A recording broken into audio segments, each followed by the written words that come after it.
Okay, Psalm 109 is listed in 3 different categories uh, in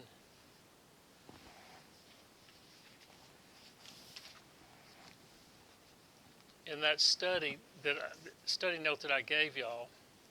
It's listed as a messianic psalm uh, in that study that I did on the portrait of King David. And in the Broadman commentary, it's listed as an imprecatory psalm, which means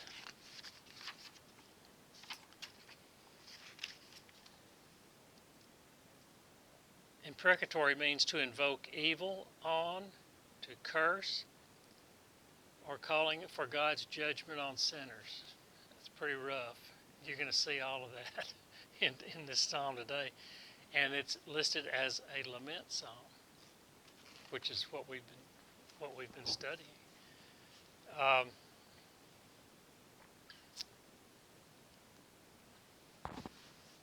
When I saw that it was listed as a messianic psalm, I couldn't see that. I read it, and as I read, I was looking for that, and I couldn't really see it. And Wayne just brought it right up this morning.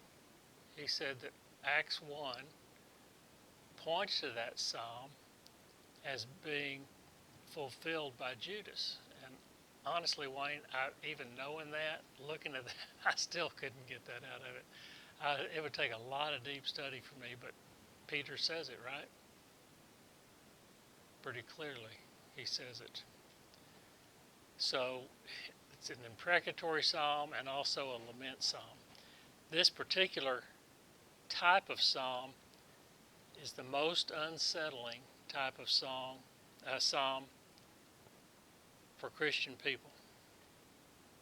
You're going to see why. Let me just give you an example. Some of the verses that give us trouble are verses like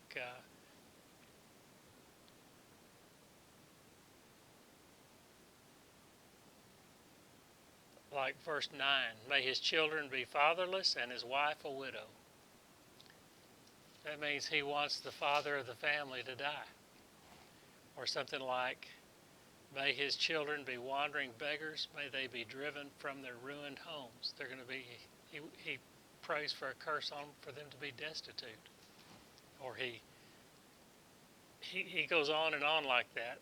May no one extend kindness to him or take pity on his fatherless children. It's that kind of thing that makes us unsettled because it's totally contrary to what we're taught as Christian people.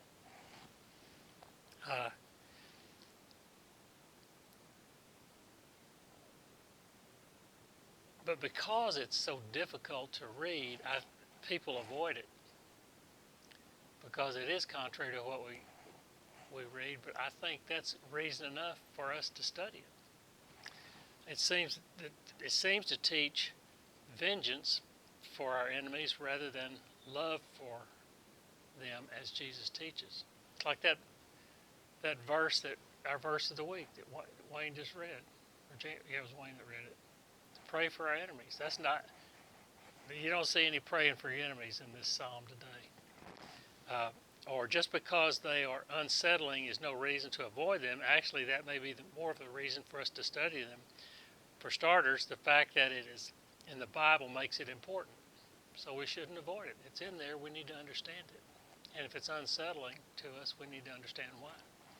Psalm 109 is one of the few psalms that are not included. Now, this was news to me, and it's not important to me, but it does stress a point. It's one of the few psalms that are not included in what's called a 3-year lectionary cycle.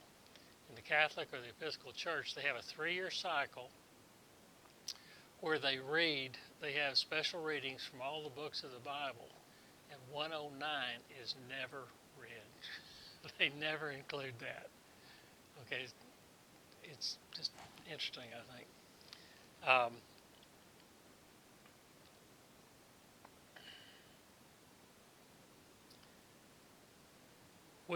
Let's see, what else did I want to say? But does it make it less important or even having no importance if it's unsettling and we think we don't need to study it.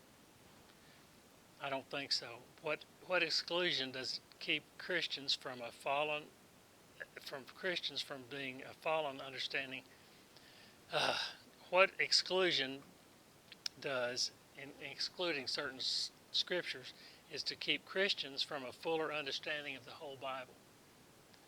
You heard Matt this morning and talking about the stuff in John 8 that it was difficult for some people to understand. And he said that's why we study whole books of the Bible. Remember Matt used to talk about that. We study every verse. And if you study every verse, you don't get the option of bypassing anything. You read it. You take the bad with the good. You take the hard to understand with the easy to understand. You take all of it together. So the fact that it's hard to understand is no reason for us to skip it. We could say that as a cop-out that the Bible is a progressive revelation. We're going to see David saying some pretty hard things, different than what we would say, different than we've been taught to say. Is it a cop-out to say the Bible is a progressive revelation and he just didn't know at the time? You know what a progressive revelation is when we say that about the Bible? It means as you progress through the Bible, people get a fuller understanding of how God is. Like Abraham had a certain understanding, but not a full understanding. He didn't understand as much as Moses did. And Moses comes along, and he didn't have as much of understanding as David had. Then David comes along, and he doesn't have as much of an understanding as anybody else that follows him until Jesus gets here. Then we have Jesus that shows us the full spectrum of how God is wanting us to live our lives, how he wants us to relate to him. So is it a cop-out to say David should get a pass on the things that we're going to read that he said? Should Abraham get a pass because he couldn't have a male child with Sarah, and she said, "Go have an affair with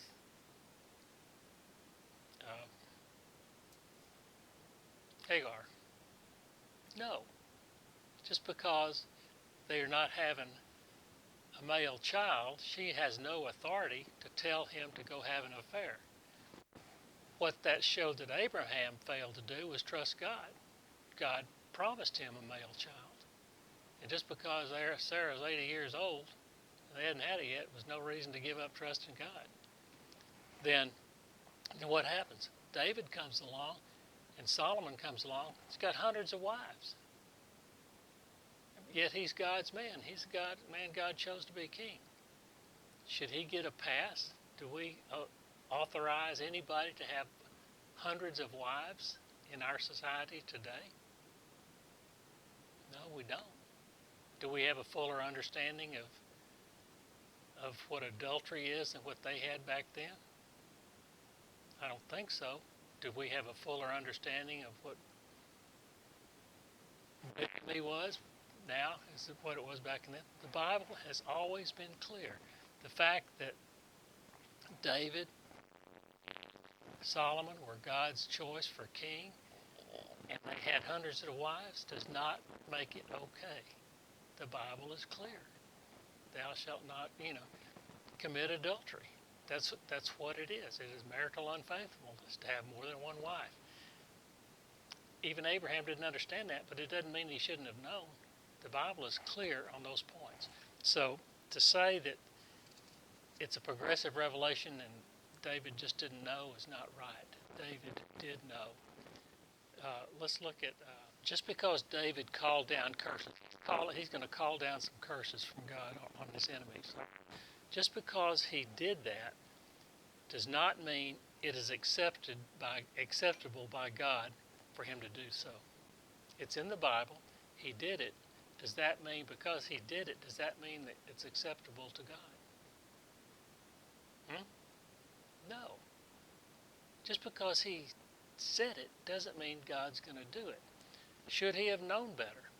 He did not have the teachings of Jesus directly, as we have, to guide his psyche. So does that mean he shouldn't have known? Look at Deuteronomy 32:35. A lot of these curses are going to sound retaliatory and vengeful. Deuteronomy 32:35. So should he have known?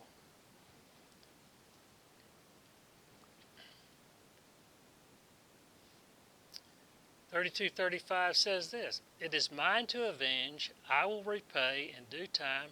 Their foot will slip. The day of their disaster is near, and their doom rushes upon them." God said right there in the law that David follows that vengeance is mine, says the Lord. But yet it sounds like David is taking it on himself to ask God to rain down vengeance on him. Look at Leviticus 19:18. I want you to see that David had no excuse.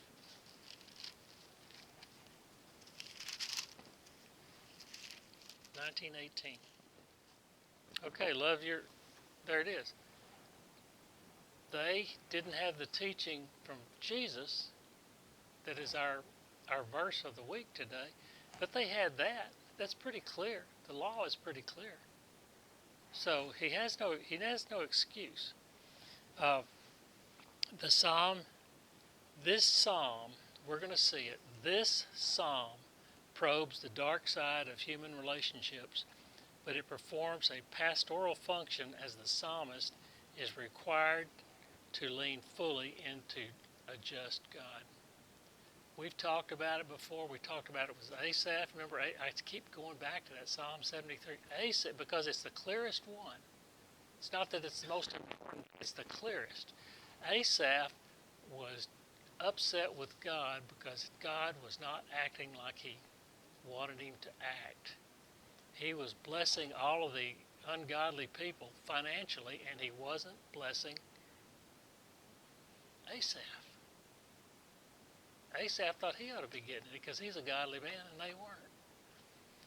And what did God end up basically tell him? I'll just summarize it for you. He said, you're just going to have to wait. And not only are you going to have to wait, you may have to wait a long time. Long in terms of man's years. You may have to wait until you get to heaven to get your vindication, to get your just judgment. It may not happen in your lifetime. Okay? The same is for David. David should be told the same thing that Asaph was told. You may just have to wait, David. Your enemies are killing you. I know they're beating you down with all this vindictive and slanderous talk, but you may just have to wait. You don't really have the right to call down God's vengeance. Okay, so the general, the Psalm 109 follows the general pattern of a lament psalm.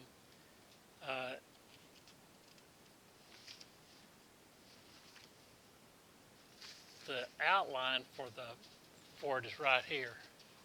Verse 1 through 5 is the 6 through 20 is a bunch of curses that we're going to see. There's no other way to describe it. And then 21 through 29 is the second plea for help from God, and 30 and 31 is a vow of praise.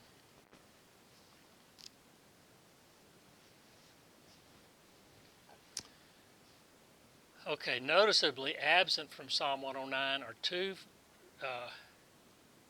features which normally appear in lament psalms. One is the complaint accusing God of something, like Asaph did. Asaph accused him of not being good. There's nothing like that in this psalm. The other thing is there's no question of God, like, how long do I have to wait? Or, why, O Lord, are you this way? Why are you doing? There's no questions like that. So those things, it's a lament psalm, but that stuff is not in there. So let's go to Psalm 109, verse 1, and we'll just start there. See how far we get. The first four verses, let me read it. O God, whom I praise, do not remain silent. The first four verses refer repeatedly to acts of speaking or lack of speaking. Either he says, why aren't you speaking, or why are you not speaking? He says he is addressing, meaning silence. He is addressing God, but he qualifies it to be the God he praises. And I'm sure he's saying that for emphasis, to make sure, just for emphasis. But he goes on and says, do not remain silent. The Hebrew, to keep silent, translated to keep silent, can also mean to be deaf. See how that ties together? Silent, or it could be to be deaf. So David is asking God to not act as if you didn't hear me, rather than just not responding to me. You know, if a guy is deaf, he's not going to hear what you say, and he's going to act a certain way. If he can hear, hey, come on in here. If a guy hears what you say, he can just ignore you. Okay, if he's deaf, he's going to respond another way. He's not ignoring you, he just didn't hear you. I'm talking men in general, married men specifically. Married men. Boy, this is bad. But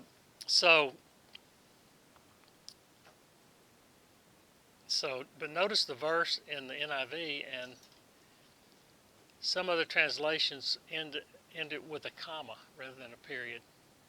It doesn't matter, but it just means there's something else to follow. And what is to follow is in verse 2, which I'll read in a minute. So verse 2 says, let me read 1 and then 2. O God, whom I praise, do not remain silent, for wicked and deceitful men have opened their mouths against me. They have spoken against me with lying tongues. So this so far sounds like everything we've read before. You know, he's got his enemies and they're doing slanderous things. He indicates in verse 2 that he needs God to listen up, because his enemies, wicked and deceitful men, as they're described there, are saying slanderous things about me, not to me, but about me. Okay? So they're not saying them to his face necessarily.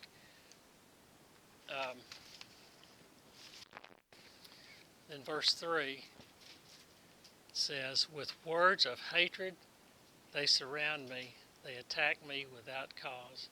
The first thing I think of when I see the word hatred in the Old Testament, particularly in the Psalms, I think of Psalm 25, 19 or 20, whatever it is, where he's talking about fierce hatred, and that word is translated from the word Hamas. And so when I see hatred, I think, makes sense, that's what it should be. That's not what it is here. This is just a plain old garden variety hate. Okay? It's the kind that's served up cold.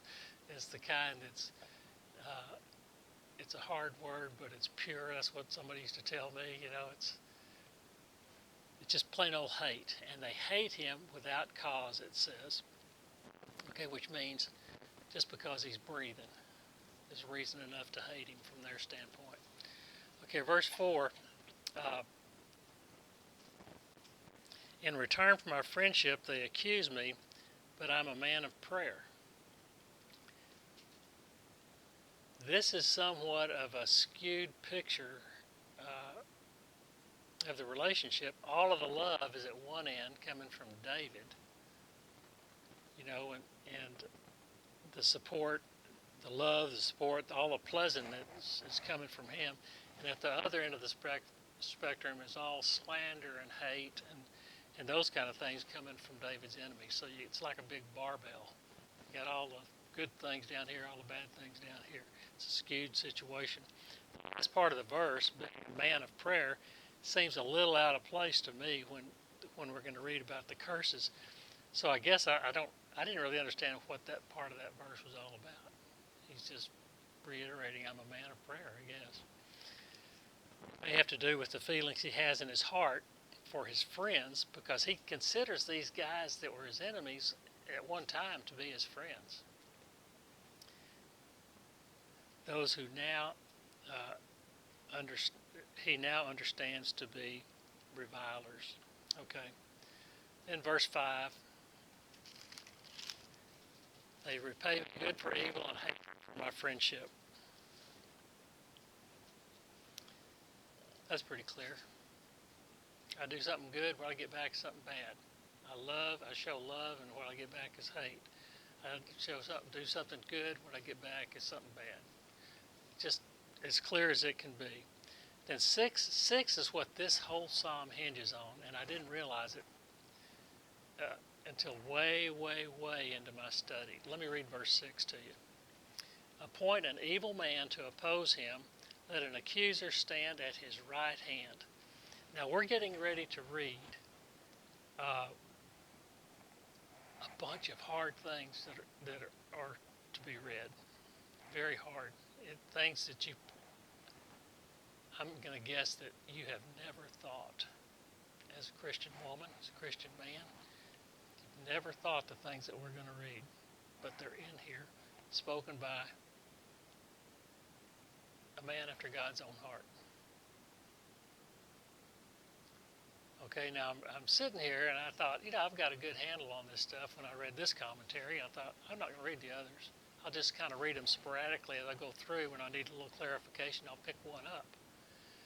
And I got to this verse, and John Phillips starts talking about how this is not David talking. It's Satan.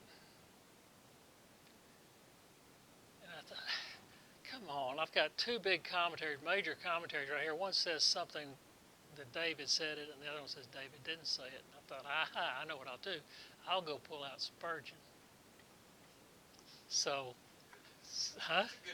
So that'll be 3 votes. I'll get some clarity. And Spurgeon says it can't be David because the thoughts that are expressed in these verses 6 through 20 are totally foreign to a man after God's own heart. So it can't be him.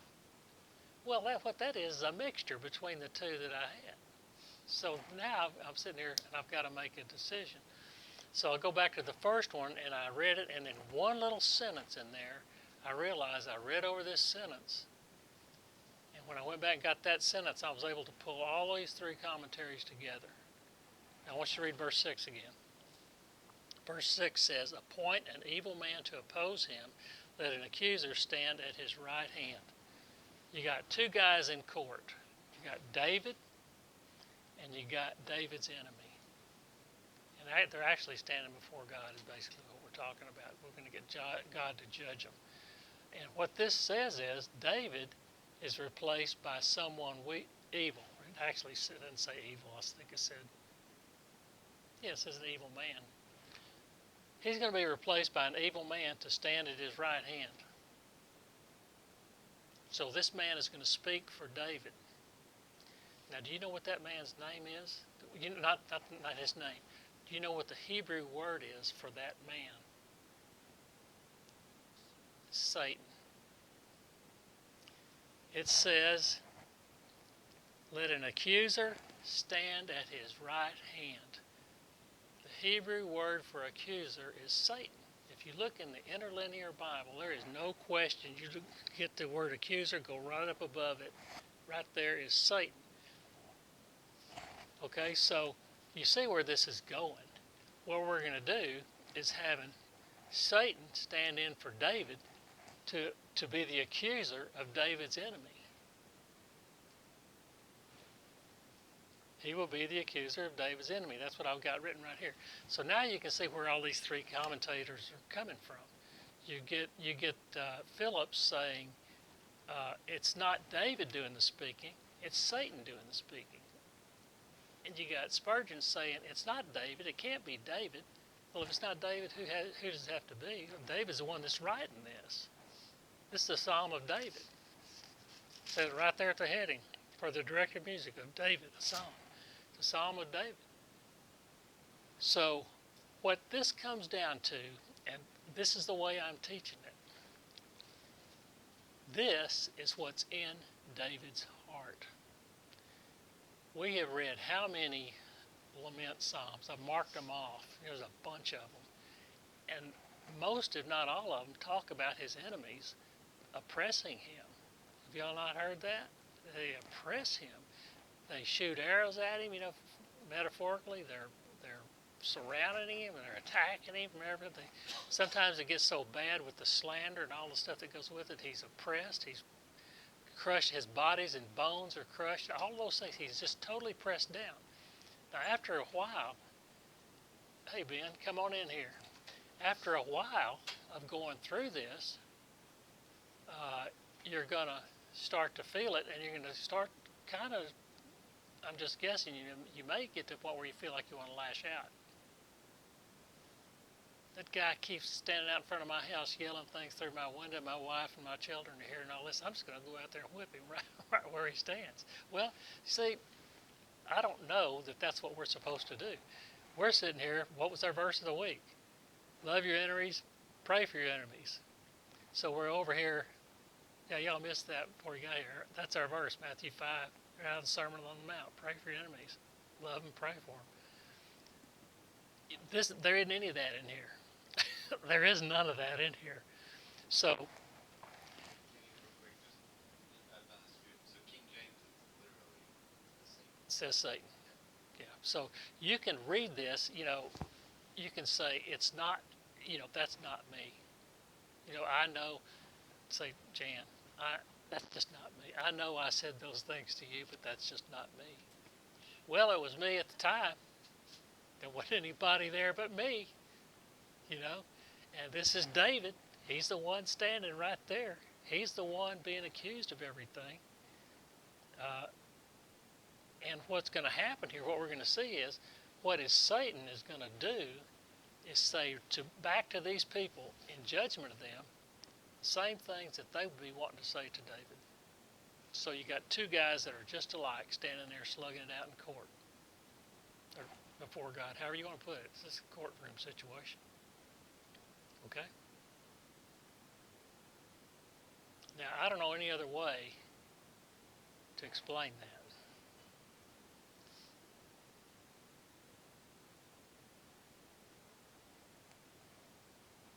Except that it is David, but I think it shows the condition of his heart at the time.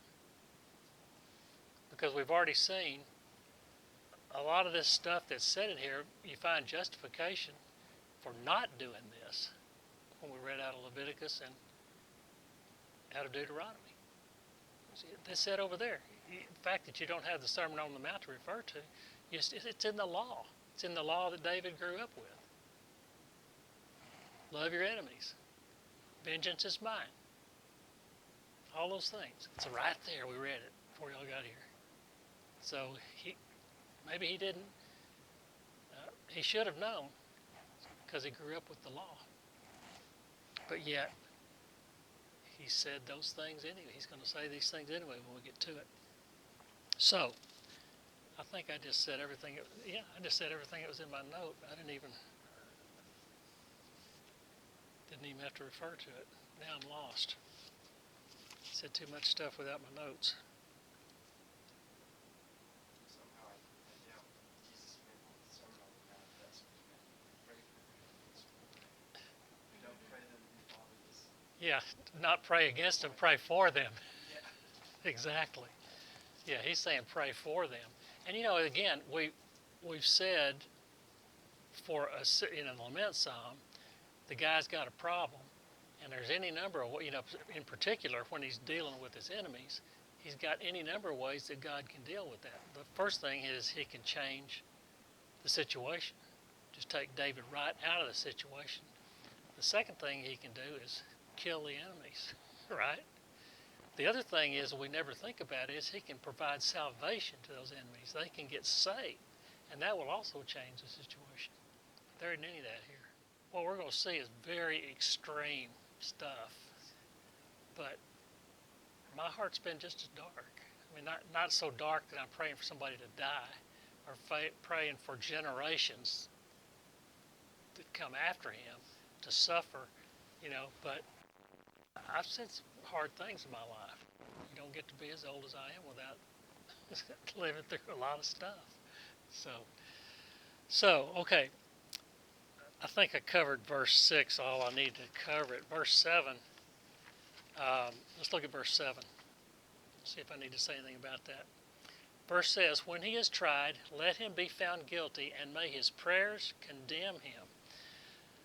This is probably, of all the things that we're going to read, this is probably the things that the Christian should never pray more than any of the others. What do we want to happen? We want somebody to get saved, right? We want somebody to get saved. That's what we should be praying for. He's praying for the exact opposite. This is probably the worst one of for a Christian to say. Let him be condemned, but take away even the possibility of repentance. Is what that means is, if you can't listen, when you hear his prayers, don't hear them as prayers, but let them be heard as sin. Take his prayer, God, and turn it into sin. If he can't say a prayer of humility and repentance, he can't ever come to God. That sounds like what he wants. It's cold. It's hard.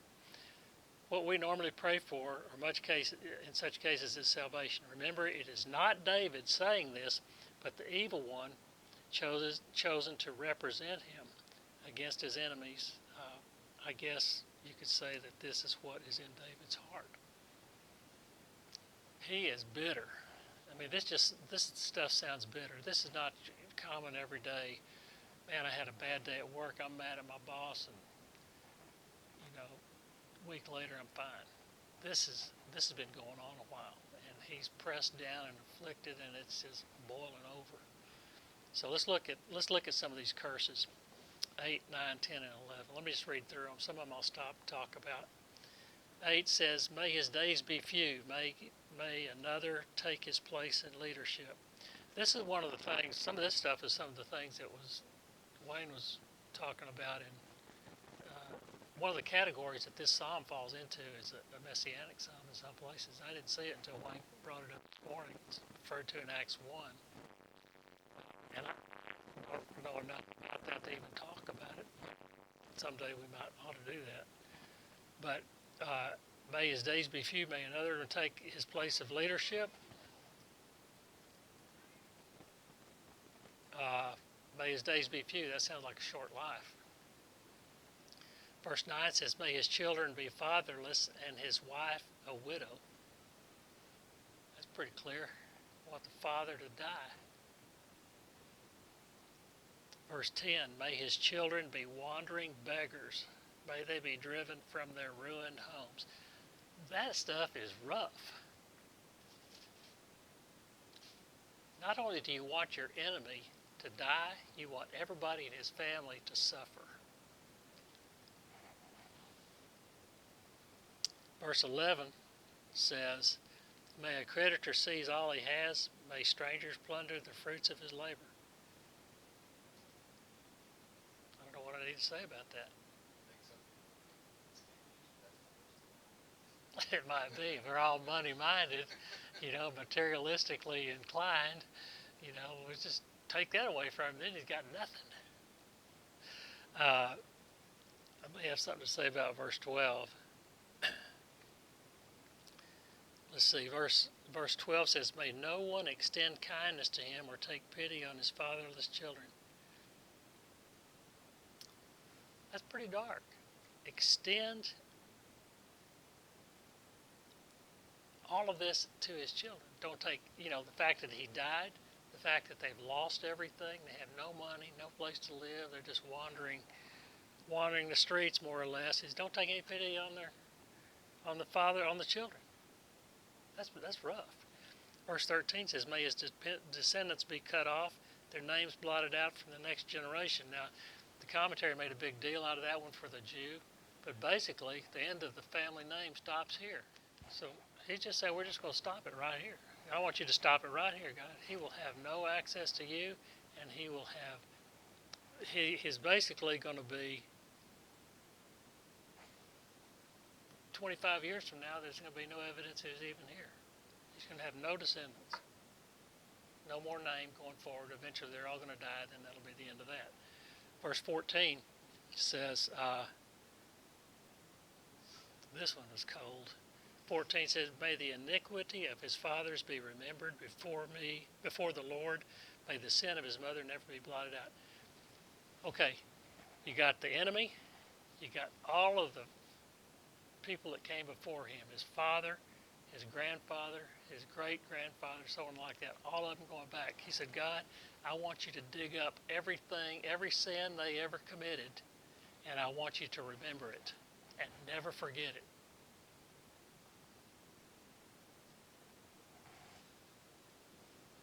Just thought I could be cold, Jan. I've never said anything like this to you. How about verse 15? Let's look at 15.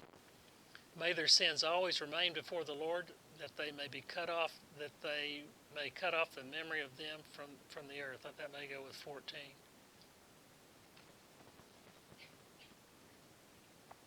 Make it a perpetual remembrance is what I have in my notes. Never to be forgotten. Something about 16 and 17.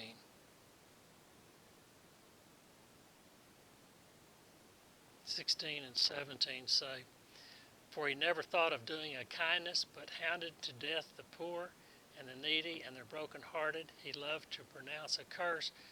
May it come on him.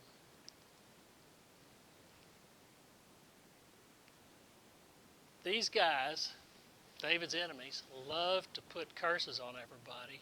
And David's saying, let whatever they're cursing for everybody else come right back to them. Let it just be a boomerang. Rubber ball off the wall. Any kind of curse they put on somebody, let it come back on them.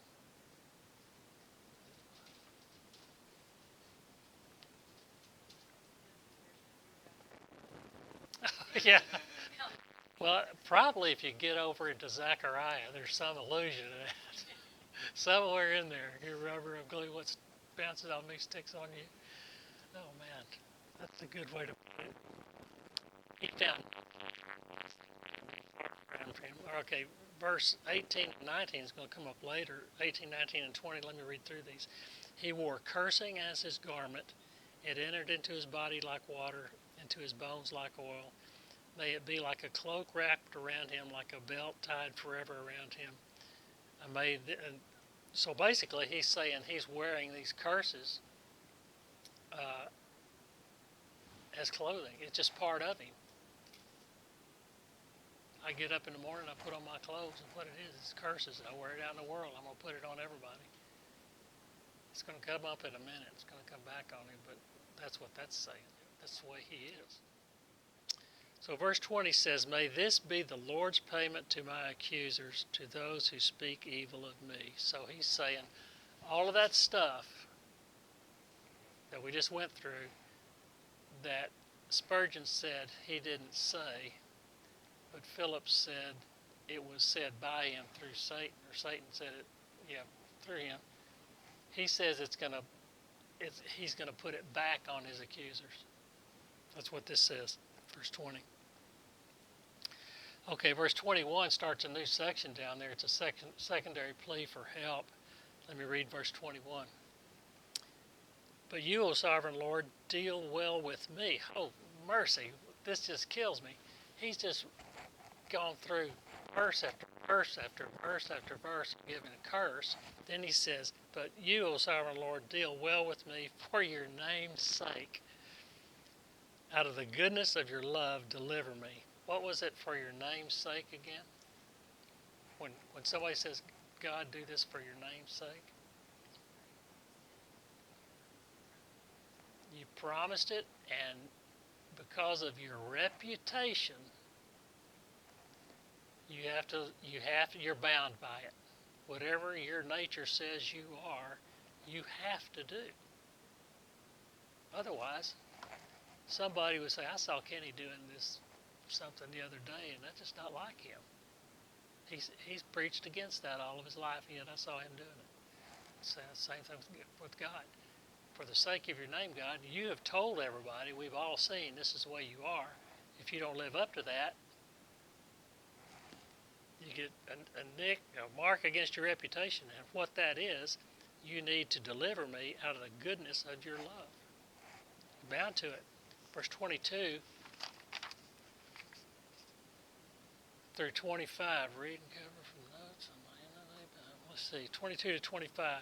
For I am poor and needy. We've talked about that before as being afflicted and oppressed. For I am poor and needy, and my heart is wounded within me. He gets pressed down, and it just because of all this pressure that's coming from all of his enemies, he's pressed down and he's feeling it physically.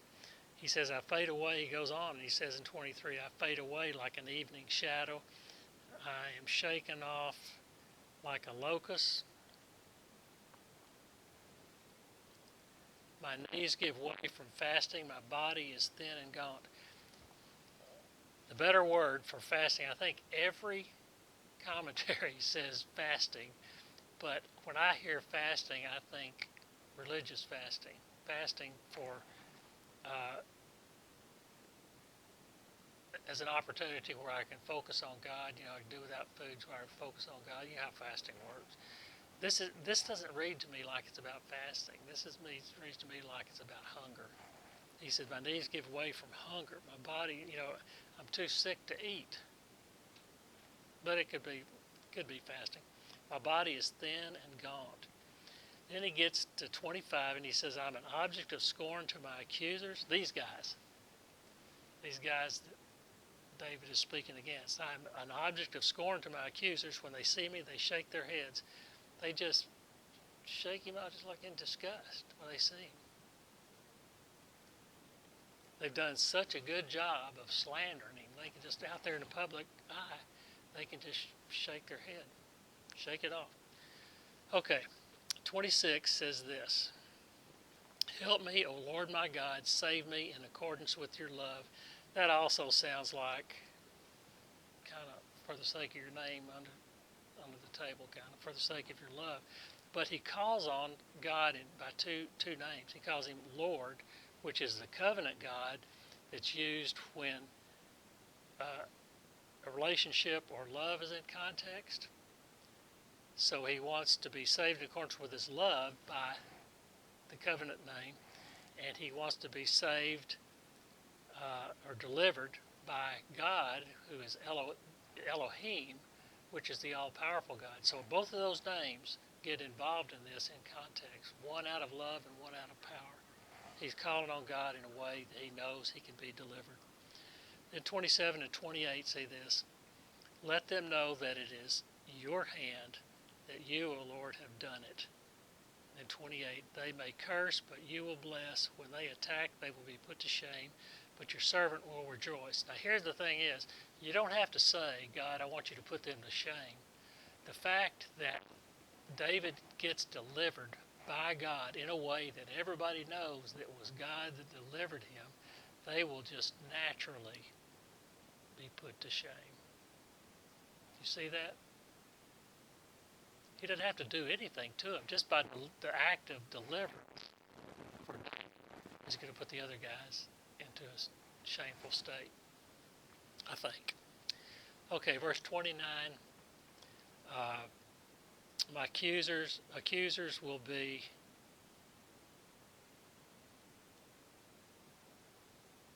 Yeah, 29. My accusers will be clothed with disgrace and wrapped in shame as in a cloak.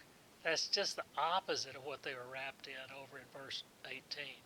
Over there, they were wrapped in all these curses. They walk out, into the world and say, I curse you, I curse you. Now, through deliverance of David, they're going to be wearing disgrace. Just as a natural result. It doesn't have to be because God did it. It's just one of those things that he did, because God delivered David, whoa, I've got to go out and face the world now. And they'll do it with disgrace as their clothing.